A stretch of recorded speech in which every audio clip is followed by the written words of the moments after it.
back with the Asheville View, and we're here with our friend Mac Cunningham-Sariq with Motivation Achievement Concepts, and today we're talking about Me Too. Hi. Hi, thanks for having me. We're glad to have you here. Glad So to have you. tell us a little bit more about what you do at Motivation Achievement Concepts and how do you help people achieve their best life? Well, technically I would call Motivation Achievement Concepts a career development company. After graduate school, I went into basically as a headhunter. I went into working for one of the largest headhunting and staffing companies in the world. And after that, I kind of decided, as much as I love that, I would rather sort of teach someone to fish than give them a job. So one of the best things that I really love, or I guess the way that my process works, is I really start with a resume. And as it sort of frustrates me that people are trying to, they may be doing something that has nothing to do with writing. So maybe you're an architect or an accountant, but you're also supposed to be able to write this resume that's the one key to getting you the one thing that's going to feed, clothe, and house you and your family. And it's kind of a setup for failure. And so, and frankly, after almost a decade of doing this, I'm one of the best in the country. And I have clients in over 9 countries now and in 22 states, and I love that. But I really am selfish, and I enjoy being able to make people look amazing and on paper and do themselves justice and see that, hey, the Aisha 5000 is a fantastic and viable commodity that should demand what she's worth. And so I get to put that together for people, and that's the beginning of a process to actually then, verbalize your skill set, what you're good at, and I help put that together. Anyway, it just makes me super happy, and I still can't believe I do it for a living. Well, thank you, because I think that's important work. It is. So you help people revamp their resumes. Is that something that you help people do? Yeah. What do you think is the best addition to, what's the first thing you do to revamp this resume? I hear that video, add in a little link to introduce yourself. Video resumes are what's in right now. And I always say it's sort of a depends. Video resumes are a good thing if that's your targeted industry. If you're in media, if you're into doing that, and I think that's where people get real confused hey, I hear this is the thing. Well, is it the thing for the functional role in the industry and the work you're going to be doing? Okay. It's kind of like if you were a plumber, why would I ask you about your computer skills? Because it's not a viable thing that I need you to know, or in order to replumb my house. And so you can get caught in that a little bit. But I absolutely agree that now utilizing social media, utilizing even buying a URL and updating, so you have more places that people can go find out about the fabulous person and product and skill set you are.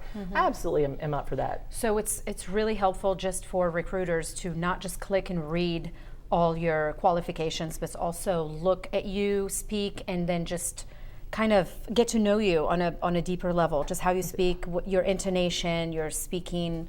So you think it's still a good thing, even though. So that's what I'm saying. It's not just showing my skills, but just having them see me and listen to me versus just reading about me. One of the greatest things that I loved about being a headhunter, and every headhunter or every staffing agent, I think headhunter gets a little passe at times, but the best thing that anybody will tell you, no matter what company they're with, is a good placement is what we call a culture match. And I think depending on who you ask, they know what you mean, because that can tiptoe into a little bit of, well, frankly, I had a client one time, I was on the phone, and he was an accountant, and he was, I think, a CFO. And I said something about, well, describe your company culture. And I call it the Walmart Target complex. It's, where would you rather shop, Walmart or Target? Where would you rather shop, Belk or Dillard's? I drive past a Lowe's to go to a Home Depot. So I can get the same things, but it's like, this is kind of where I fit in. So I'm on the phone as a headhunter talking to this CFO who needed an accountant of some sort. And I said, well, describe your company culture. And it got real quiet for a second. And I was like, oh God. And he was like, isn't that illegal? And I went, dude, I'm not asking how many black people work for you. I'm asking, describe like the personalities of the workplace that you want, that your mission is. And so, yeah, if somebody can convey that visually, I think that's a great thing to do. But again, be careful that, it's not an unnecessary, overshoot, especially if you're somebody who is going to be in sales and you're going to be client facing, then absolutely. So I heard you're involved in the Me Too movement, and let's talk a little bit about that. So that's where actually her question was perfect, is I get a little, you want to get a little concerned that unfortunately there are biases out there, and discriminatory biases. So definitely don't put your picture on a resume. There are still people out there that are going to make some, incorrect assumptions based on what they see. And so, that's interesting. and it's unfortunate too. One of the things with the Me Too movement, and I'm very proud of my TED Talk actually opened with my Me Too story. And so, I can raise my hand and say Me Too. I have a funny feeling I'm not alone at this table. And one of the things that I saw in the workplace that frustrated me is, even over the last decades, or let's start with the Me Too movement. So last year or two ago, I remember when the Harvey Weinstein story broke. And I remember standing in my living room, and news story after news story was talking about, basically how it's impacted, the victims. And like I said, hashtag Me Too, absolutely. But what frustrated me from a business perspective, and I'm very, like, on one side, my brain is constantly in pro-business mode as well as pro-social mode. And what I think the world doesn't understand is those two are linked, that you cannot separate those. And so I'm sitting there watching the Harvey Weinstein stories break, and I said nobody was questioning the activity of the perpetrator in the sense of their productivity.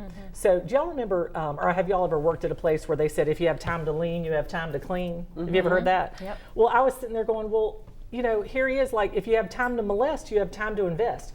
Why? Oh, no. You know what I mean? So yes, they were questioning the impact of, not only is it impacting, one of my favorite but yet sad statistics is the EEOC says 1 in 4 employees is affected by sexual harassment in the workplace.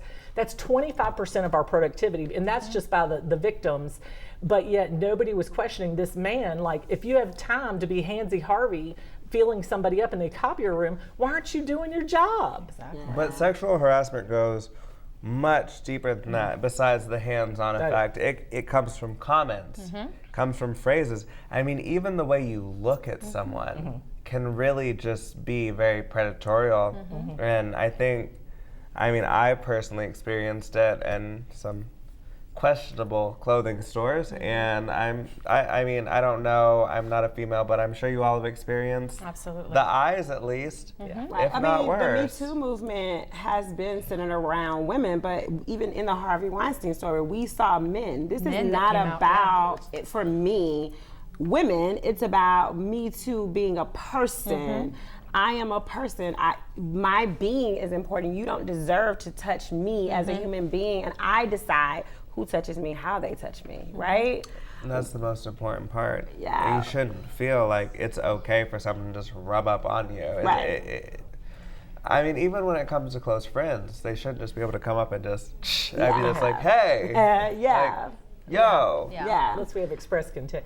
I did want to say, so one of the things that a workshop that I was asked to put together a couple years ago for a women's forum was all about microaggressions. And I think thank you, by the way, for bringing up. Yeah. It's not just the outward overt, a term that I've heard before, the Hollywood rape. Yeah. It's the subtleties that are more insidious. And that's why I love the term microaggressions. And one of the best examples to what you were saying is what happened to Kamala Harris last week. Did y'all see the man jump on stage? Have y'all seen this? And interrupt her while she was talking. Yeah, and took her microphone away. Wow. So you're talking about a very subtle, even though that was a very overt action. Because it wasn't subtle. And I think sometimes we say that things are subtle to dress it up. It was very disrespectful, very overt, and it wasn't subtle. It was very disrespectful. The fact that he felt okay enough to come into her space and take her microphone, that I don't think he would have ever done that to a white man. No. Ever. No, he wouldn't have. You just don't do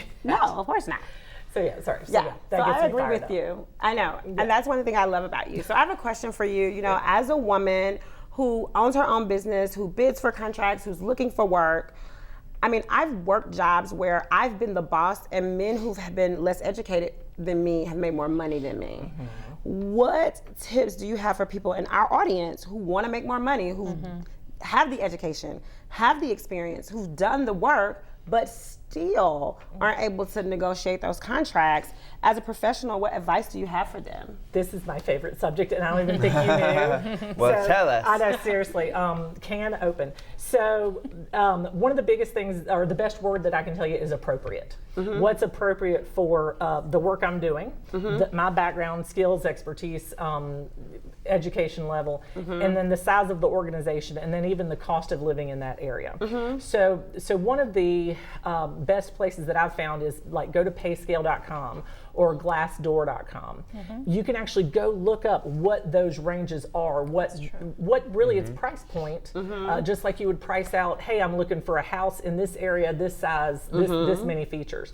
So that same thing happens with us as a commodity, and our human commoditization. And so I urge you, every single person, I wish I'd have known this 20 some years ago when I was starting out after college in my big girl career, to actually go do the research. And I know human resource people who hire all day long who do not know how to do this. So the biggest thing is before you even start, go look at, and again, Payscale, salary.com, Robert Half International. They do, that's the company I used to work for proudly.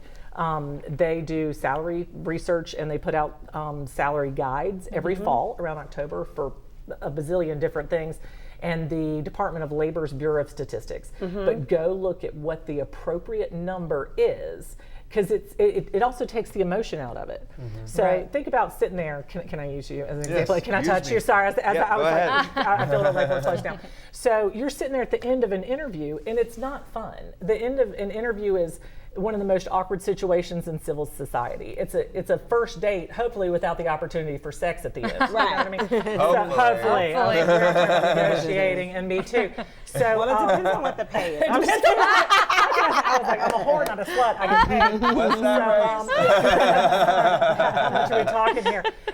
It's the bonus. But and so here you are at the end of a conversation that's already difficult to have. And usually, if you're interviewing, even if you already have a job, it's still very vulnerable. And so I'm going to look at you at the end of this semi-awkward, if not very awkward conversation and go, well, what kind of money are you looking for? Or what do you feel about, how do you feel about salary? Well, it's the end of an interview. I feel like crap.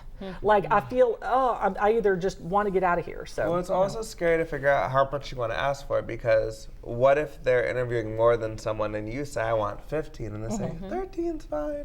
That's why it's really good to go in. Who are they probably going to go with in a capitalist society? So it's kind of tricky. So I always say negotiable. And thank you for bringing that up. So the biggest thing is always go in there with the range that you know is appropriate. And if you do your research, it's going to come in somewhere in their budget. They know what they're paying. And frankly, the best companies are the ones that just go ahead and put the range down. So even if they ask you, and some do, look at the number and go, hey, y'all have between 50 and 60,000. I feel like that's appropriate, but based on the fact that I have the extra degree or 5 more years of experience, then what's appropriate is towards the top end of that. And then you shut up. So negotiating money, you hush. I think that's a great point. It My is. final question for you is, when we're in these situations where we're negotiating this pay, how do we find the confidence within ourselves to say, I deserve this, I should get this, especially people that are people of color. Women. Gay people actually have a trend of being paid less than their straight cohorts. So how do we stand up for ourselves in that area? I love that. So the biggest thing is for you to, again, take it out of that emotional headspace. And I'm not saying we don't have a right to be emotional. Right. One of my favorite things is somebody says, well, how much do you feel like? Well, I feel like making $60 million this week, and I want to work 2 hours. But again, you're going in there feeling beaten up. So the biggest thing you can do is go in there and know what's an appropriate number. Because if I know that it's appropriate, and I know I've done my research, and let's say it's a job that you see between 52,000 and 60,000, you've done your homework. And if they say, what do you feel like? Use the word appropriate. Okay. It takes it away from any of those demographics.